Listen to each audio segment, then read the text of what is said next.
At MTAC Another World, John teamed up with the SideQuest podcast to interview Robert McCollum in this awesome interview with the Awesome Cast.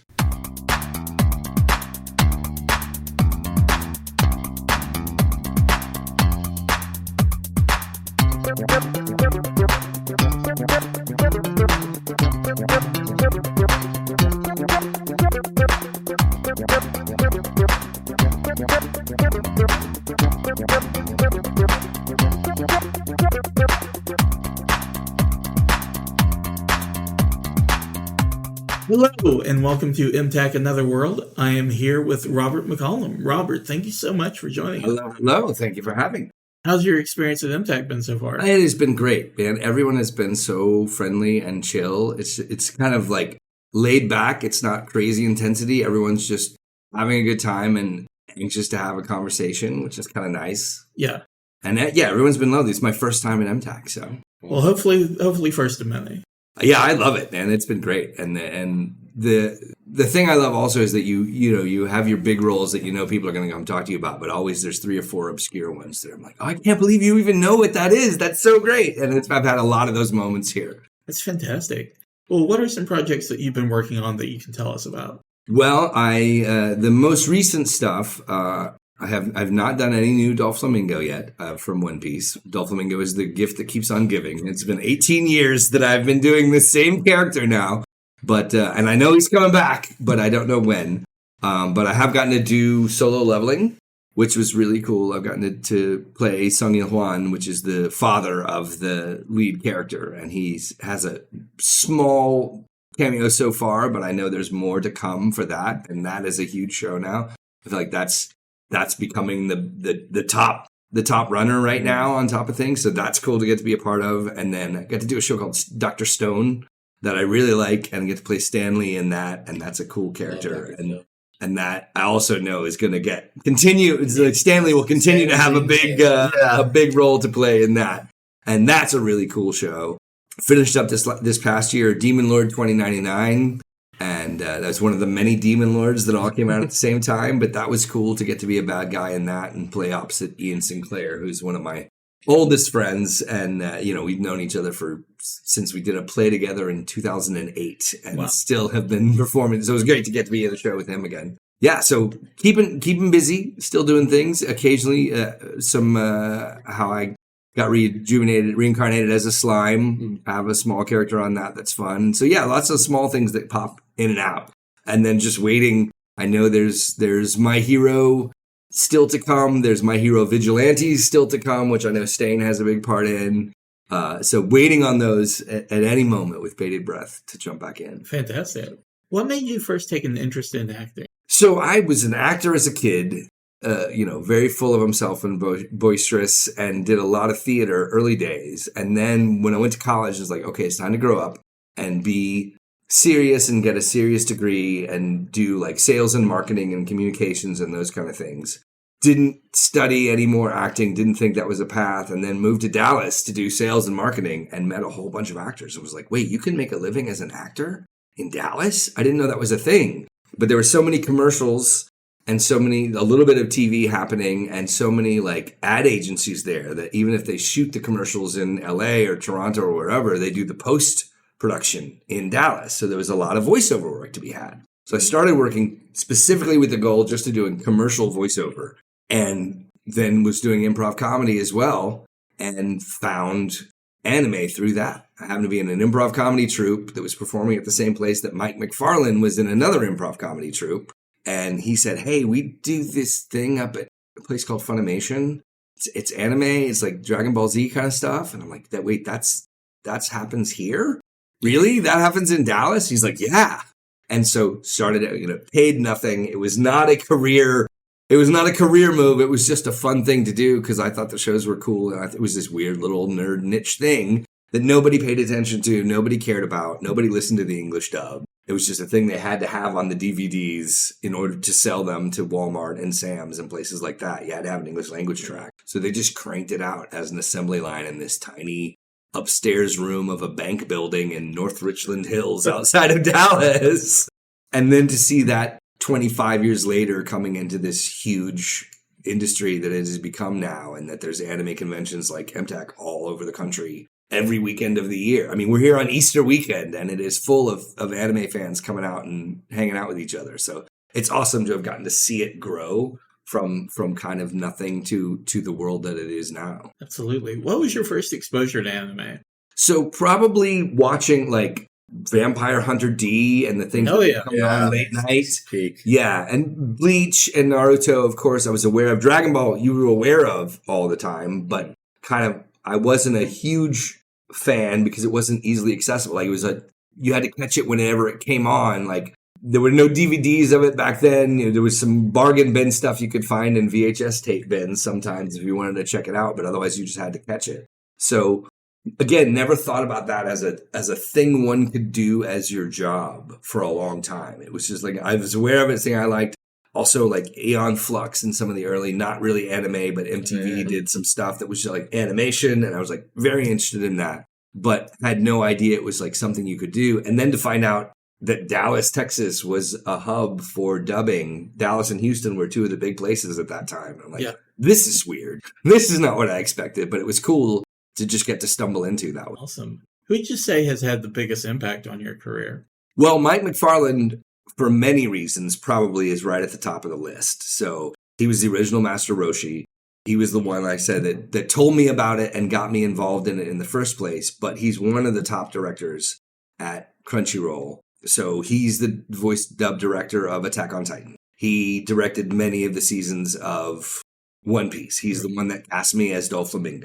So any of the big roles that I have had probably in one way or another have come through Mike McFarland. And he's also a great director. So he was part of what I call the leveling up when anime dubs went from a thing that nobody cared about to, okay, we're going to start getting better writers and better translations and really start directing it and thinking of it as a standalone art form that we're going to care about. And he was the kind of the beginning of that. He cares passionately about it and really, makes sure that every role and every has a point of view and is doing something interesting. And so, he would be one of the top people, I would say. What's the biggest challenge for you as an actor? Biggest challenge? I guess it's the same for any career, but it's time management. Like I tell everybody, like you can't be an anime voice actor for a living. It can be one of the side hustles on the side hustle on the side hustle of the things that you do. So to live full time as a creative, and I've been lucky enough to like leave the real job in the early 2000s and stay in the creative world, means you're juggling so many hats. I'm a commercial director. I'm a writer of corporate training materials. I work on a series in the UK called The Inside Man that is corporate training hacker show. Voicing the new roles and new shows that you're doing, also going to conventions. So it's the time management of all those and like figuring out what hat do I wear at this time. I was for a number of years doing podcasts, did a narrative podcast called 1865 that went really big. It was a history narrative podcast. And one of the first narrative podcasts to break 1,000 was called Terms many, many years ago. That was a narrative podcast right when all of the narratives were kind of starting. So it's just figuring out how to keep all of the balls juggling and focusing on it when it's time to put on that hat and then being able to shift gears and focus on something else. It's probably the biggest challenge.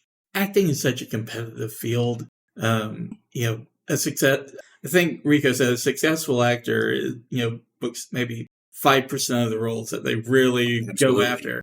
So what keeps you motivated? Well, it's mostly I say I like to swim in this pool. Meaning I like these people, the people that I get to work with. So even if you're dealing with a lot of rejection, like when you get to do it or when you get to come to conventions like this, I like to hang out with these people. The writers, the directors, the other actors, just people in the creative community.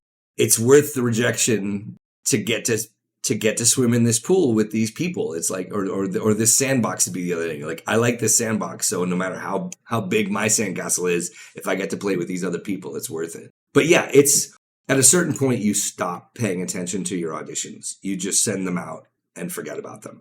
Like the biggest mistake you can make is to pay a lot of attention to how big this show might be or this opportunity might be, because then you'll drive yourself crazy thinking about it and like, oh, it's been 2 days. I haven't heard anything. Oh, it's been a week. Do you think that's cast? Has that been cast yet? Is that already done? Did I miss it? Oh, and if you just try your hardest at the audition. Think of that as the end product of that stage. Like, my job is to do a great audition as best as I can to connect with this character and then send that off, and that job is done. The audition is sent, and then don't think about it again until you get a call. Sometimes we don't even remember now. Like, I don't even remember auditioning for that. That was 4 months ago. And where did that come from? I was going to ask, like, have you had, like, where they go, hey, you got the part, the audition was great, and you go, what audition was that? Yeah.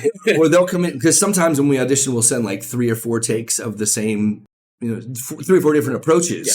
And then they'll come in and be like, great, we loved it. We love what you did with the audition, do that. And I'm like, can you play it back for me? Because, hey, I don't know which one you liked of the ones I did. And also, I have done 20 other auditions since then. I don't remember it at all.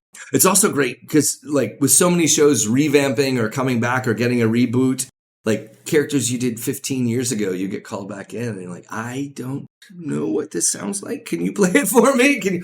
I got to do Hirudegarn, which was the giant monster in one of the Dragon Ball movies. And they pulled me back in because he's now in one of the games. And I was like, great, can you play a reference? And they're like, we don't have any reference. This was back in the days of 3/4 inch tape to tape.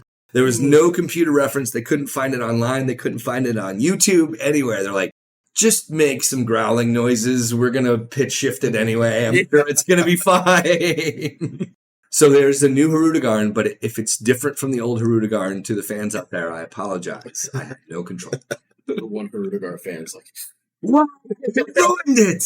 Speaking of niche roles that you've had, in Initial D 4th stage, you played Wataru Akiyama. Yes.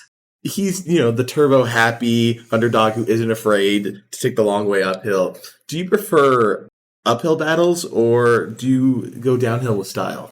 Well, it depends on the character. I love both. First of all, also I got to do him again because he's back in the new show as a commentator. Yeah, yes, like, we just were talking about that. Yes. And we're like, he's back. I mean, but he is probably the only real friend that Akemi has. He also has way less swagger now. Like, he's gotten old and mellow, and we all have. Mm-hmm. Like, he doesn't have the pot belly that I have, but none of us are looking as good as we did back then.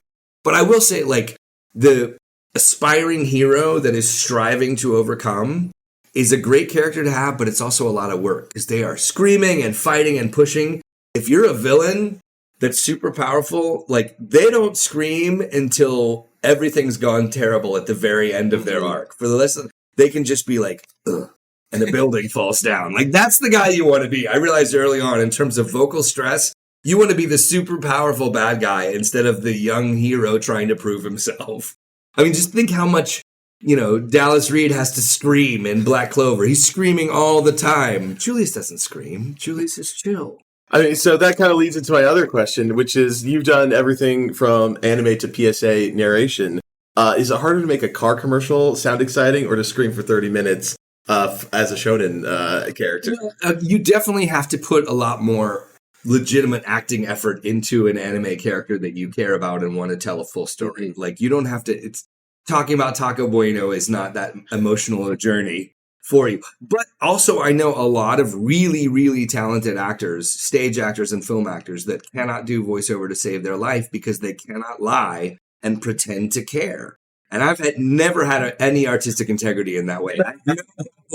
Being super excited about whatever the thing is to be in. Because, like, that's part of the game. It's like, how can I figure out how to be genuinely excited and sound genuinely excited about this and find something that I'm actually, why it's good to buy, a Fiat. Like, the new Fiats are amazing. They're coming to America. It's going to be great. Well, I was excited about that because it paid the down payment on my house. But yeah, it's a very different game. And also just realizing, like, there are times when you are mining the emotional truth of the situation, and there are times when you're just playing with your voice. Mm-hmm. I'm going to make it go up a little bit here and down a little bit here, and a lot of the voiceover commercial side is about that. It's just playing with your instrument as opposed to the emotional integrity of it. Well, yeah, I mean, that makes a lot of sense. Before you were in full-time voice acting, you were a high school English teacher in Texas. Do you ever miss teaching? I was actually not. That is a myth. Really? That is on, I think, on Wikipedia. I'm not sure where that is. Yeah. I was not a high school. I was a much less noble. I was a marketing director for a stock brokerage firm. Weird. Yeah, because Yeah. I was like, that is out there. Many people have asked that question, and it is completely not true. Well, my mother was a high school English teacher, and I don't know if somebody like conflated that, but somebody took that, and now it lives out there. Wow. And I respect teachers and wish that I was one of them. Yeah. You were a better person than I am if you were a high school English teacher in Texas. That would make sense. Well, other questions, Kiko. What you got? Well, I think we'll let you go on this one. I've been asking everybody this because the theme of this MTAC is another world. So if you had to be transported to another world, where would you go? Wow. United States just after Obama was elected? I don't know. Does that count as another world? But in terms of an anime world, I would... It doesn't have to be anime. Yeah, it could be a book. I am... That's a really good question. Because the shows that I loved getting to be a part of are worlds I absolutely do not want to live in. Right. Like, I don't want to go to PSYCHOPASS universe at all. That sounds horrible. Yeah. But let's say I am still a huge Star Wars nerd, and I really love Andor. Although that's like a terrible world as well. Yeah. That's a world in chaos. I don't know if I want to live through that. Like, yeah. Yeah, like the exciting stories are in places of chaos and trauma. So it's like, what's just a nice and relaxing one? There's a series of books called The Rivers of London that I love the audiobook reader on, and I love it. And it is a series where magic exists in London, and there's actually a department of the London police that manages magic and keeps it quiet. And that is a cool world because like the spirits of all of the rivers have the power. So even the rivers that have been carried over and, buried by giant buildings in London, like the owner of that building is actually the spirit god of the river. And I'm like, that's kind of cool. I could get into that. So that would be my world. Baron Abramovich is the writer, and it would be The Rivers of London. Excellent. Well, Robert, thank you so much. This has been wonderful. Really do appreciate your time. Thank you guys for having me out, and thanks for bringing me to Nashville. Yeah. And that was the interview. Hopefully you enjoyed it as much as we enjoyed recording it. Thank you once again, so many thank yous to both MTAC and Robert McCollum for facilitating this interview. You can find more of Robert's McCollum, besides, in the anime and all the things that he does, at Rob McCollum at Instagram. You can also find MTAC at mtac.net, as well as MTAC on various social media platforms at MTAC, MTAC. You can find John at J5isLive on Blue Sky, and our pals over at the SideQuest Pod over at Linktree/the SideQuest Pod. I'm Basil. I edited this thing, but don't worry about me. You can find, of course, all our stuff at the Awesomecast, OSMCAST.com. Anyways, thank you again for listening. Thank you again for MTAC for letting us do this, and for Rob for talking with us. And until next time, we're out.